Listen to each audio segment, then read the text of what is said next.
विद्यार्थी मित्रांनो, आज आपण सममूल्य अपूर्णांक या घटकाची माहिती घेऊया। सममूल्य अपूर्णांक म्हणजे दोन किंवा अधिक अपूर्णांकांची किंमत समान असेल तर त्या अपूर्णांकाला आपण सममूल्य अपूर्णांक असं म्हणतो। उदाहरणार्थ 1/2, 2/4, 3/6, 4/8 हे जे अपूर्णांक आहेत हे सममूल्य अपूर्णांक आहेत, म्हणजे या सर्व अपूर्णांकाची किंमत ही समान आहे।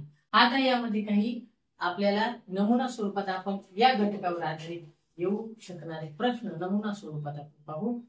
पहिला आहे 311चा सममूल्य अपूर्णांक कोणता? समान मूल्य असलेला अपूर्णांक कोणता? हे पाहायचे पर्याय आहेत 1 618, 2 60/220, 3 911, 22, 4 18/55। त्या सर्व अपूर्णांकामध्ये 611, 922, 18/55 याचं संक्षिप्त स्वरूप आपल्याला करता येत नाही, परंतु 60/220 चे संक्षिप्त स्वरूप आपण करून पाहू की तो 311शी सममूल्य आहे किंवा नाही। 60/220 यामध्ये आपण 622 तर याला दोन्ही भागाला व्यतिरिक्त 6 बेकमे 11 तर बाकी अपूर्णांकाचं संक्षिप्त स्वरूप आपल्याला करता नाही आलं आणि तो सममूल्य देखील होत नाही। त्यामुळे पर्याय क्रमांक 2 60/220 हा 311शी सममूल्य असलेला अपूर्णांक आहे।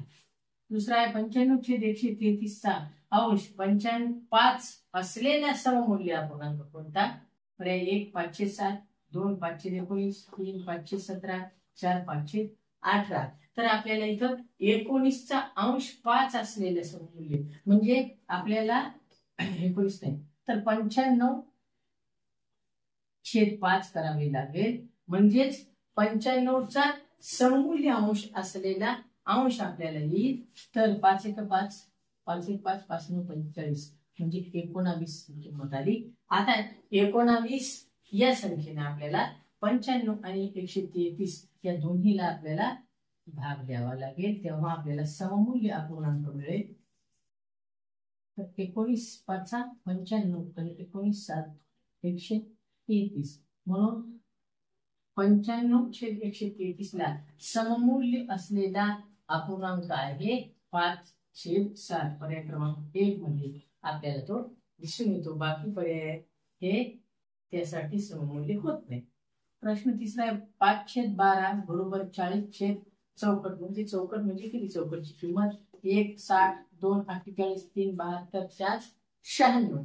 तर आता आपल्याला या ठिकाणी पाहावं लागेल की 5 ची किंमत किती पटीनं वाढली किंवा कोणत्या संख्येच्या अंकाचा गुणाकार केल्याने 40 आली आणि 12ला तेवढ्याच पटीनं आपण वाढवल्यानंतर किती येईल ते पाहूया।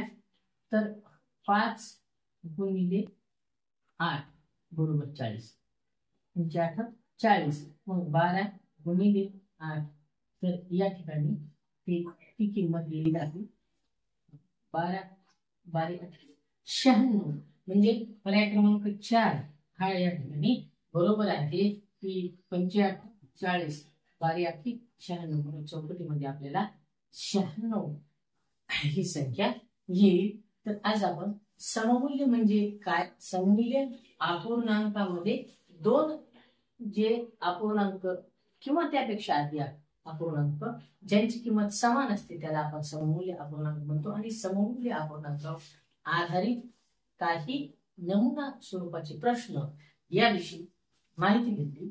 धन्यवाद।